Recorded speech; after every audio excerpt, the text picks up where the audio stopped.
I wanted to thank the people who have tuned in and that are listening to this. I feel like I need to say something because of the pandemic that we all went through during the last year. We all know that it was a trying time. It was hard and very emotional on the part of every family throughout Navajo. And when something like that happens, it's incumbent upon all of us to help each other, like we always have been. This pandemic was extraordinary.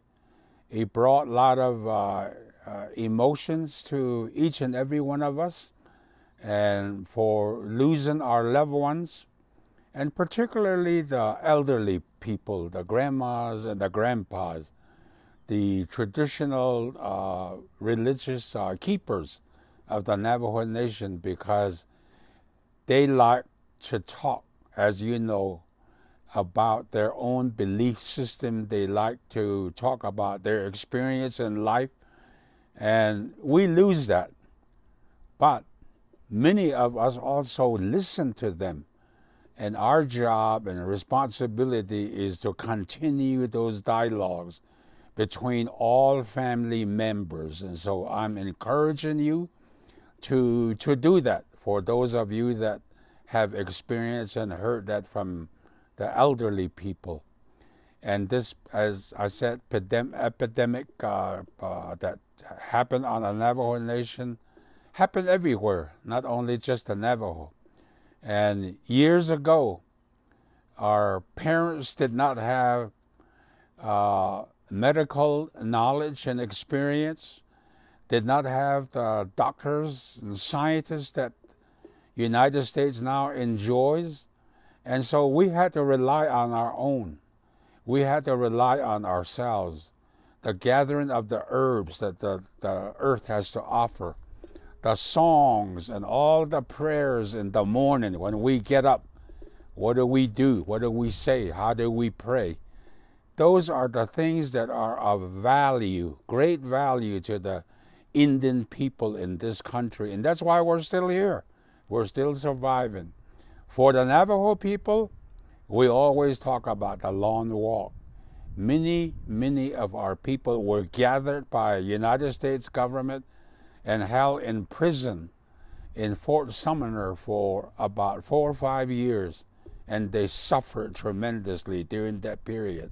They were hungry, they were lonely, they were heartbroken, they were thirsty, they were heartbroken for their family members, their young ones, their children.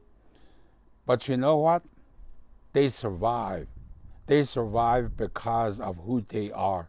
They have a belief system. Their prayers were powerful. And so they used that very effectively. And as a result, they were able to come back within 4 years to what we now call as Navajo land. When they came back, they got a small piece of land that United States wanted them to live there. But you know what? They did not argue. The leaders did not argue about the size of the land that they were going to go back to, because they knew that let's just go home and renew our friendship with our relatives and our loved ones, and then we'll go to work and we'll expand our land base. And so basically that's what they did. They were very smart in doing that. And because they were hungry for their own food, and those kinds of things that moved them at the moment, that was more important to them. And so we survived. We survived that ordeal. And then we had tuberculosis, basically the same thing. A virus came into the Navajo people, community, and they were dying left and right. And we had to invent our own thing to eradicate tuberculosis throughout the Navajo Nation.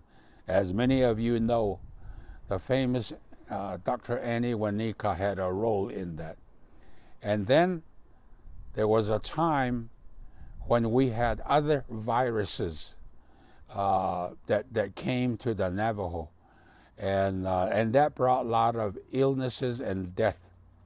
But again, being who we are, continue to practice our tradition, we survive again.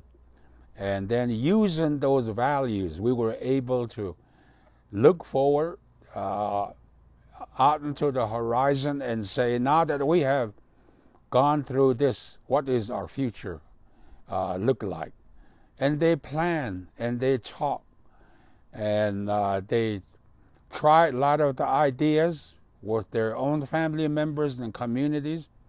And so over 100 years have gone by since the Long Walk, and here we are. We have multiplied. There's over 300,000 people, Navajo people nationwide.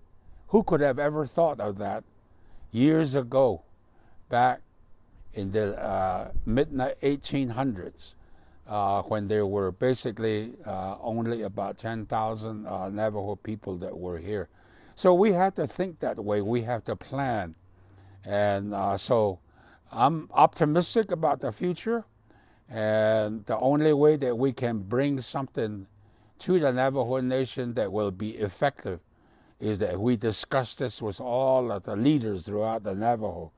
We are again approaching a federal election, state election within the next 2 years.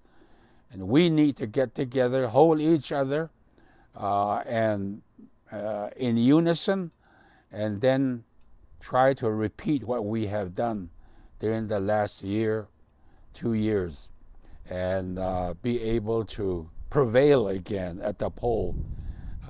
There are people who may not like what we do because we vote in unison. We vote with one voice. And so we need to repeat that. And all of you that understand what I'm saying, you should discuss this with your grandma and your grandpa.